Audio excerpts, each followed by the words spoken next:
Baiklah anak didik kami, kita masuk hari ini belajar IPS ya. Semoga anak didik kami dalam keadaan sehat dan tetap semangat untuk mengikuti pembelajaran hari ini.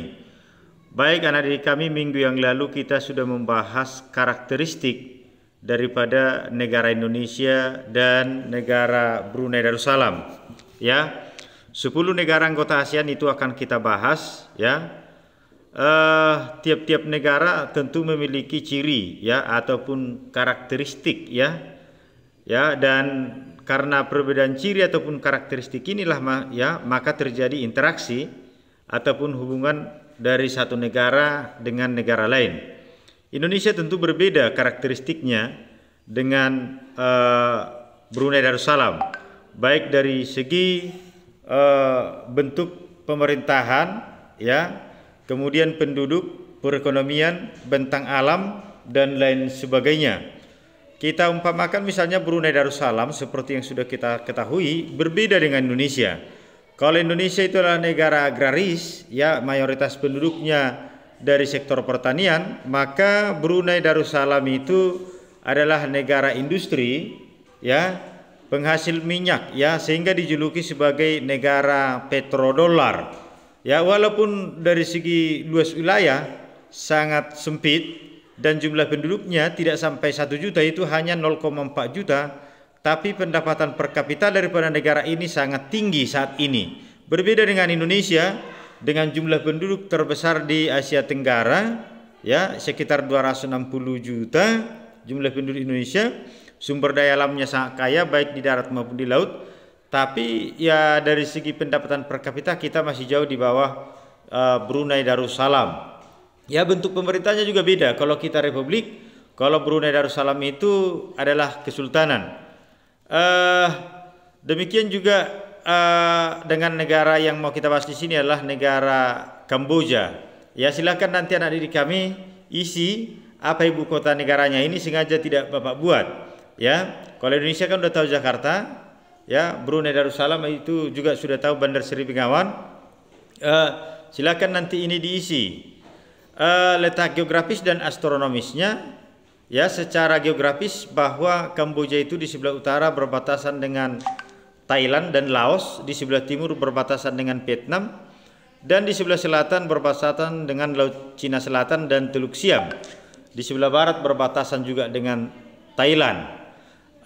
Secara astronomis berada pada posisi 10 derajat lintang utara sampai 15 derajat lintang utara dan 102 derajat bujur timur sampai 108 derajat bujur timur. Jadi ini juga berbeda dengan Indonesia. Ya, semuanya ini berada di lintang utara ya. Kalau Indonesia kan ada di lintang utara 6 derajat, sedangkan di selatan sampai 11 derajat. Bentang alamnya ya ada Sungai Mekong merupakan sungai yang terpenting di kota Kamboja ya.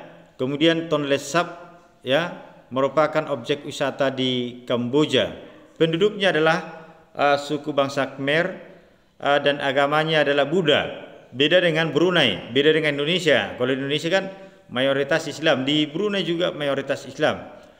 Perekonomian ya sama ya dengan Indonesia, hidup dari sektor pertanian ya, ataupun negara agraris. Ini pernah mengalami perang ya, perang Kamboja barangkali pernah ditonton oleh anak didik kami ya. Ini juga mengganggu sistem perekonomian daripada negara Kamboja. Sumber daya alam ya, sumber daya alam yang kurang sebanding dengan luas wilayahnya ya. Kerjasama aktif di kerjasama regional seperti ASEAN dan masuk anggota PBB.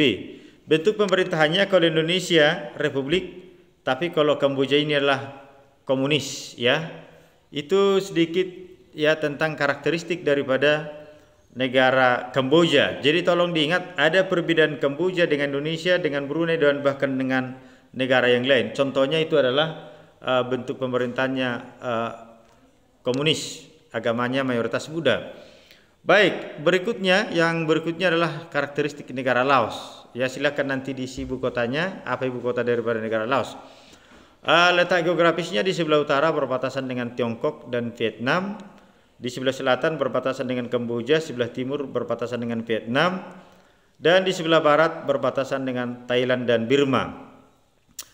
Letak astronomisnya 14 derajat lintang utara sampai 22 derajat lintang utara, sama dengan Kamboja ya. Jadi seluruhnya berada di lintang utara. Sedangkan di garis bujur 100 derajat bujur timur sampai 107. Jadi panjangnya hanya 7. Tentu pembagian waktunya hanya 1. Bentang alam, Laos adalah negara pegunungan dengan kawasan hutan tropis yang belum terjamah, artinya masih lebat. Ya, salah satu ciri mendasar yang perlu dipahami oleh anak kami bahwa Laos ini disebut dengan negara daratan. Kalau Indonesia disebut dengan negara maritim, lebih luas lautan daripada daratan. Kalau Laos sama sekali tidak memiliki perairan laut. Itu salah satu keunikan daripada Laos ini. Tidak ada lautnya, tidak ada garis pantainya. Ini sering masuk soal oleh anak didik kami ya. Jadi tolong disimak. 9 negara lagi yang ada di anggota di ASEAN itu memiliki laut, dikelilingi oleh laut. Beda dengan Laos, salah satu negara yang tidak memiliki perairan laut, sehingga dikatakan sebagai negara daratan.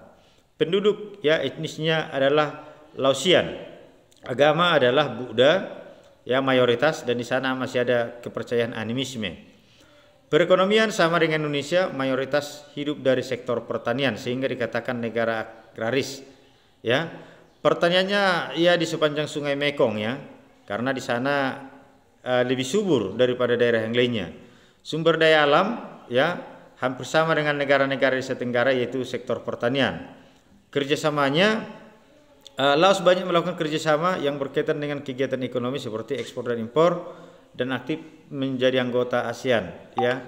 Bentuk pemerintahan ya komunis, sama dengan Kamboja ya komunis.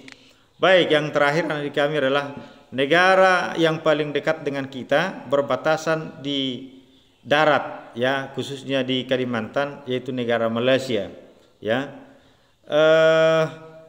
Barangkali ada juga keluarga anak didik kami yang bekerja di Malaysia, sangat dekat ya, berbatasan kita di darat dan berbatasan juga di laut. Secara geografis di sebelah utara berbatasan dengan Thailand dan Laut Cina Selatan. Di sebelah timur laut ya berbatasan dengan Laut Sulu dan Laut Sulawesi. Di sebelah selatan berbatasan dengan Kalimantan dan Kepulauan Riau. Di sebelah barat berbatasan dengan Selat Malaka ya, Selat Malaka ya, tahu anak didik kami ya, yang membatasi Sumatera dengan Malaysia dan ya Sumatera. Letak astronomisnya 1 derajat ya, 1 derajat lintang utara sampai 7 derajat lintang selatan. Jadi sedikit ada di utara, 7 derajat ada di lintang selatan. Dengan garis bujur 100 derajat bujur timur sampai 120 derajat bujur timur. Jadi panjangnya 20 ya. Ini lebih dari 1 pembagian waktu, karena 15 derajat itu ya selisih waktunya 1 jam.